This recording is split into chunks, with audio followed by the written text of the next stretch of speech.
nous faisons face à une guerre hybride. Alors, dans notre stratégie de riposte, la première chose qu'il fallait avoir, c'est justement l'intelligence.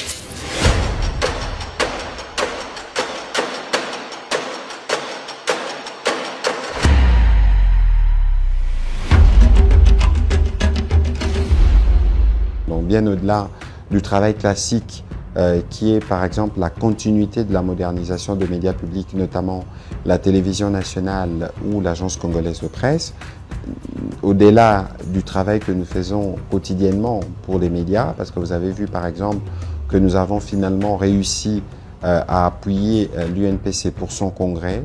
Aujourd'hui, nous avons une association corporatiste qui est légale et donc on a vaincu les demandes de la division.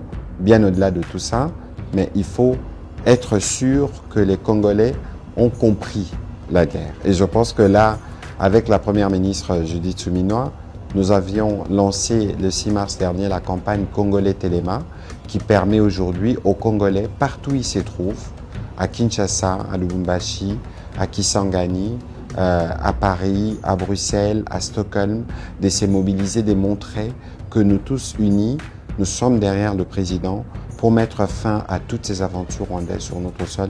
Et il n'y a pas, à mon avis, quelque chose de bien plus important qui nous rattache tous que cet attachement à la patrie. Nous avons des studios totalement numérisés radio qui sont en cours d'installation.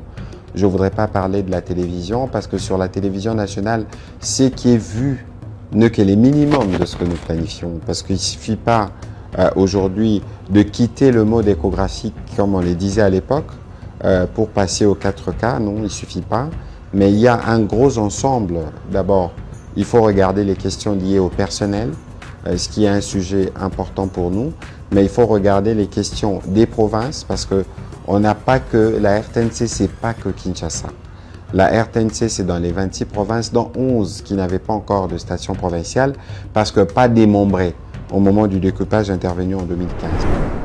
Écoutez, nous faisons face à une guerre hybride qui combine à la fois les armes sur le terrain, mais aussi une guerre informationnelle et tout ce qui vient avec les nouvelles technologies.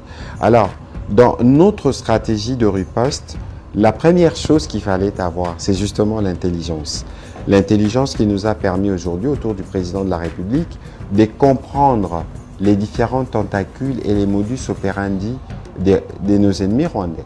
Le Rwanda, c'est l'empire du mensonge. C'est un des pays qui produit les plus, en tout cas de manière industrielle, de mensonges au quotidien. Et ils inoculent ces venin dans notre écosystème en utilisant ces concepts de poison rwandais.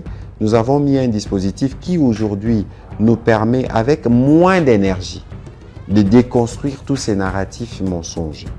Parce que les narratifs qui accompagnent le Rwanda dans cette guerre d'invasion, dans cette guerre de pillage, n'est fondé que sur les mensonges du type discours de haine, du type ciblage des personnes à morphologie Tutsi ou des délits des faciès, ce qui est complètement faux dans un pays à 450 tribus ou ethnies où tout le monde vit en paix. La TNT, c'est une révolution qui est arrivée dans les secteurs de la télévision avec l'Union internationale de télécommunications qui divise les pays par canal ou par fréquence. Il était question pour nous de diversifier parce qu'aujourd'hui, par exemple, dans le langage supposé par la migration, on ne devrait plus parler des chaînes de télévision. On devrait parler d'éditeurs de programmes. Bon, très peu de gens le savent, mais il fallait non seulement quitter les médias classiques qui émettaient sur analogique, faire exploser des fréquences, en créer plusieurs pour aller vers des chaînes thématiques. Mais si vous regardez les nombres de chaînes, leur contenu, la compréhension du processus, c'est très laborieux. Mais ce que nous avons fait, c'est que nous avons avancé il n'y a pas longtemps. J'avais encore tenu une réunion en tant que président du Comité national de migration vers la TNT, où aujourd'hui, nous sommes en train de finaliser des discussions avec un prestataire qui pourra nous permettre de continuer les déploiements dans le pays. L'objectif n'était pas d'abord de fermer les chaînes, l'objectif c'était d'avoir des chaînes qui comprennent, qui doivent être connues administrativement et s'acquitter de leurs obligations en tant que telles, L'autre objectif, c'était de voir leur capacité technique. Par exemple, aujourd'hui, si vous allez au centre des Binza, il n'existe plus de chaînes qui sont diffusées sur des laptops, comme vécu à l'époque. Ça aussi, ça procède du travail d'assainissement qu'on a commencé. Biso Moussala, Premier ministre et président Bapesa Biso, Eza Moussala Akoloba. Yakolandela pe makambo nyonso tali communication. Tope bapandisango. Kasi omoni eza na ba aspect ebele. Mais aspect moko na robimisa eza ka aspect o etali télévision nationale. Parce que moni télévision nationale wana na mboka o toza na ba kokoso ya kotambola na ba province. RTNC eza eloko moko esangisaka ba congolais na moment moko.